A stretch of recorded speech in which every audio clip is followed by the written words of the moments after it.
Halo anak-anakku, apa kabar kalian hari ini? Semoga semua sehat dan dipenuhi oleh sukacita Allah. Ada rasa bahagia karena Bunda bisa menyapa kalian lagi hari ini. Kembali lagi bersama Bunda Meske dalam Doremi, doa dan renungan misioner bersama sekami Santo Petrus dan Paulus Argapura, Keuskupan Jayapura. Edisi Jumat 30 September 2022, di mana kita masuk dalam pekan biasa ke-26. Anak-anak, hari ini kita juga memperingati PW Santo Hieronymus, imam dan pujangga gereja. Bacaan hari ini diambil dari Injil Lukas bab 10 ayat 13 sampai dengan 16. Baiklah anak-anak, sebelum kita mendengarkan Injil hari ini, marilah kita berdoa.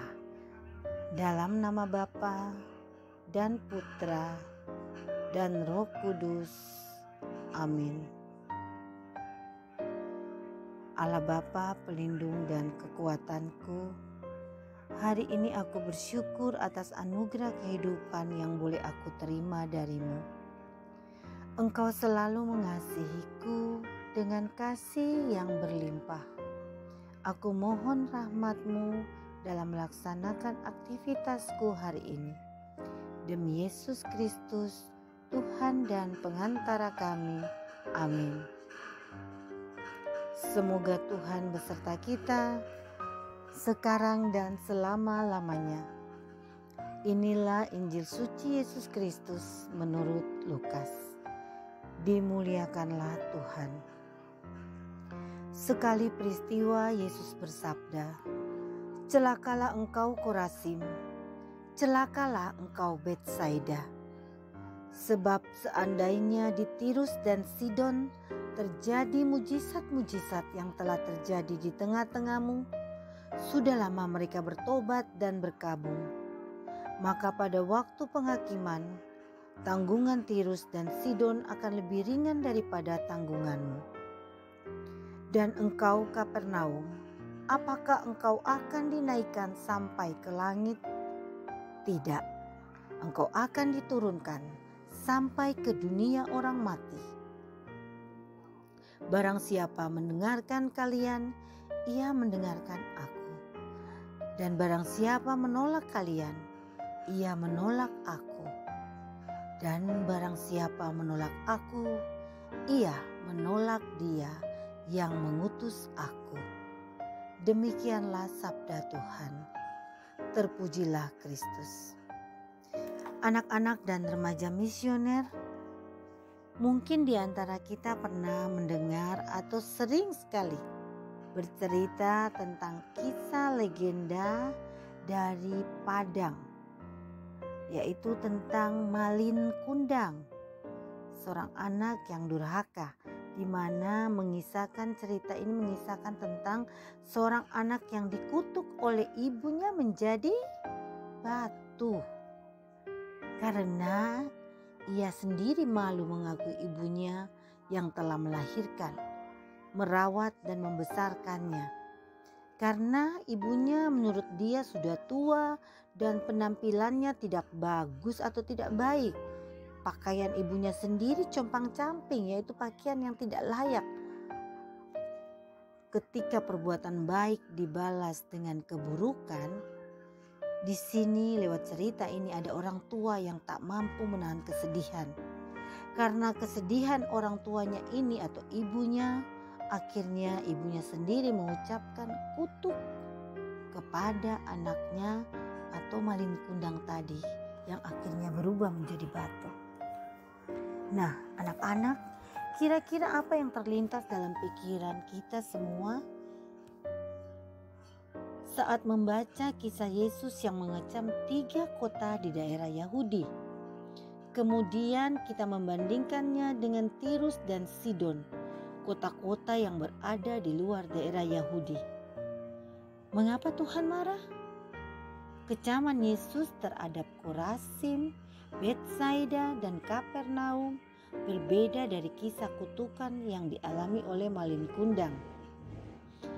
Kecaman Yesus merupakan peringatan bahwa Tuhan menghendaki adanya perubahan hidup dari orang-orang sesudah mendengar dan mengalami segala kebaikannya. Ia sendiri atau Tuhan tidak menghendaki kehidupan yang tidak menghargai kebaikan dan anugerahnya. Kecaman Yesus merupakan pernyataan anugerah untuk bertobat, karena tanpa pertobatan tidak ada pengharapan keselamatan. Anak-anak, ironis sekali kan?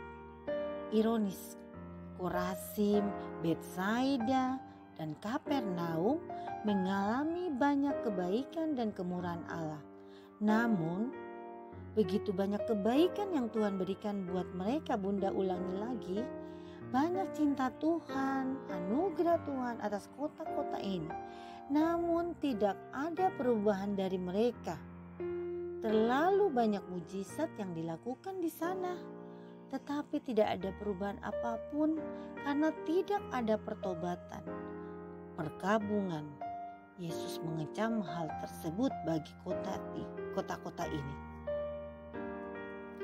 Setelah mengalami segala kebaikan Tuhan, seharusnya anak-anak Tuhan hidup lebih dekat kepada Tuhan dan melakukan apa yang Tuhan kehendaki.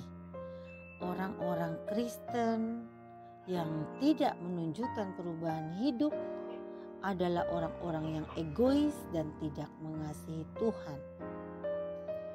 Sangat disayangkan bila apa yang terjadi atas Korazim, Betsaida, dan Kapernaum harus terulang dalam kehidupan kita.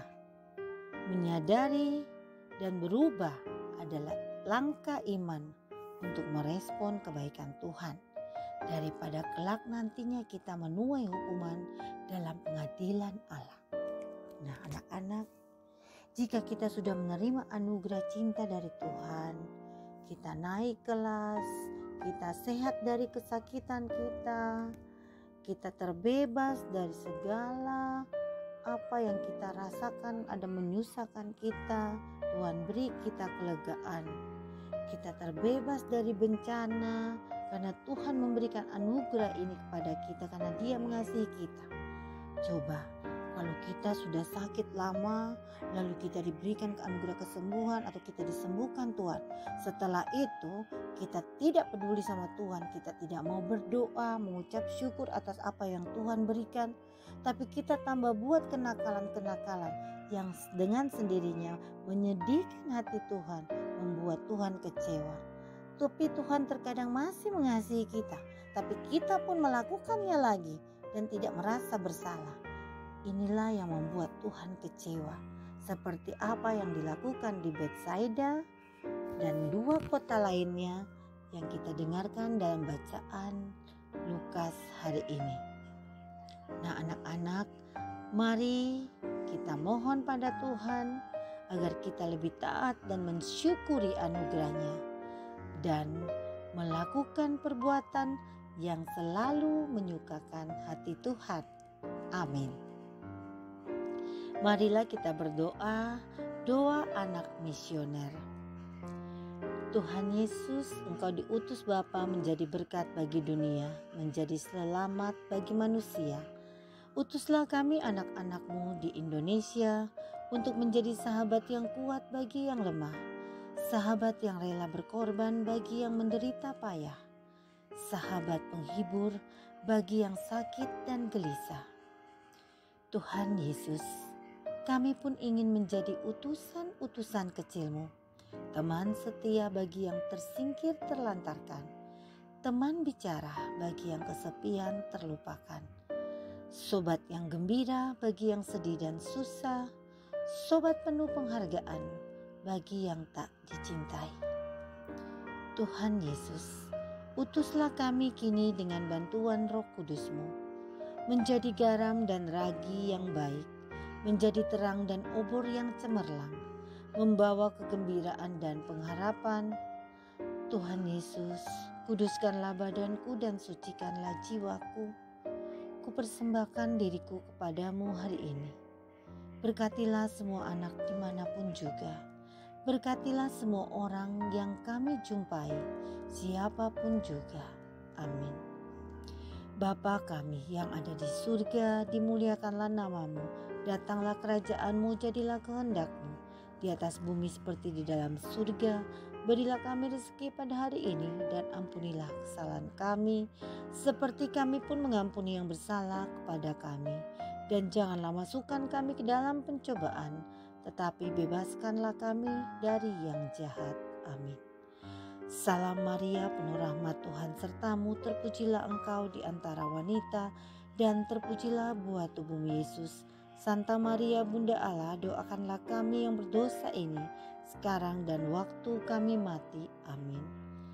Kemuliaan kepada Bapa dan Putra dan Roh Kudus, seperti pada permulaan, sekarang, selalu, dan sepanjang segala abad. Amin. Anak-anak, semoga kita semua selalu dilindungi, dibimbing, dan diberkati oleh Allah yang Maha Kuasa, dalam nama Bapa dan Putra dan Roh Kudus.